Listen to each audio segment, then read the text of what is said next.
क्या आप जानते हैं कि रमजान का असली मतलब जल जाना क्यों है? अगर आप भी अपने गुनाहों की माफी चाहते हैं तो ये बात आपको जरूर जाननी चाहिए। जैसे आग लकड़ी को जलाकर राख कर देती है, वैसे ही रमजान की भूख और प्यास हमारे साल भर के गुनाहों को जला डालती है। 29वें रोजे तक अल्लाह इंसान को वैसा पाक कर देता है जैसे वो आज ही अपनी माँ के पेट से पैदा हुआ हो। इस महीने में अल्लाह की रहमत का आलम तो देखिए। एक फर्ज का सवाब 70 फर्जों के बराबर और नफल का सवाब फर्ज के बराबर मिलता है। लेकिन याद रखिए, फर्ज की जगह कोई नहीं ले सकता। हजरत अली का फरमान है कि अगर किसी ने जानबूझकर एक फर्ज रोजा छोड़ दिया तो कयामत तक नफल रोजे रखने पर भी उस एक रोजे की कमी पूरी नहीं हो सकती। यही बात नमाज के लिए भी है। फर्ज की ताकत सबसे ऊपर है। रमजान सिर्फ रोजों का महीना नहीं बल्कि नूर का महीना है। अल्लाह ने तमाम आसमानी किताबें इसी महीने में उतारी। इब्राहिम अलैहिस्सलाम पर सहीफे, मूसा अलैहिस्सलाम पर तौरत, दाऊद अलैहिस्सलाम पर ज़बूर, ईसा अलैहिस्सलाम पर इंजील और हमारे नबी पर कुरान पाक इसी महीने में नाजिल हुआ।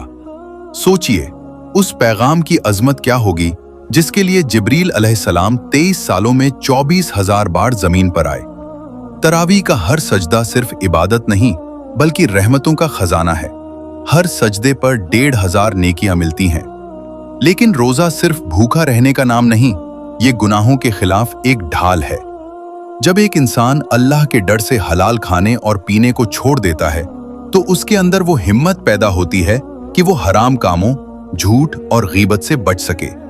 जब एक बंदा बंद कमरे में प्यास के बावजूद पानी को हाथ नहीं लगाता क्योंकि उसे यकीन है कि मेरा अल्लाह देख रहा है, तो यही यकीन उसे बाजार की बेईमानी से भी रोकता है।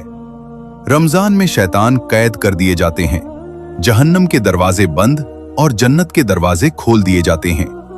आज परिंदे, मछलियां और हर मखलूक आपके लिए दुआ कर रही है। अल्लाह जन्नत को हुक्म देता है कि ऐ जन्नत, तू सज जा और तैयार हो जा, क्योंकि मेरे बंदे दुनिया की भूख और प्यास सहकर अब तेरे पास आने वाले हैं। ये सिर्फ भूख और प्यास नहीं, ये खुदा से मिलने की तैयारी है। इस रमजान अपने गुनाहों को जलाएं और अपनी रूह को रोशन करें। अगर आप भी इस रमजान में अल्लाह की रहमत और जन्नत की उम्मीद रखते हैं तो कमेंट में आमीन जरूर लिखें। और ऐसी ही सच्ची और रूहानी वाकया से जुड़े रहने के लिए हमारे चैनल को अभी सब्सक्राइब करें।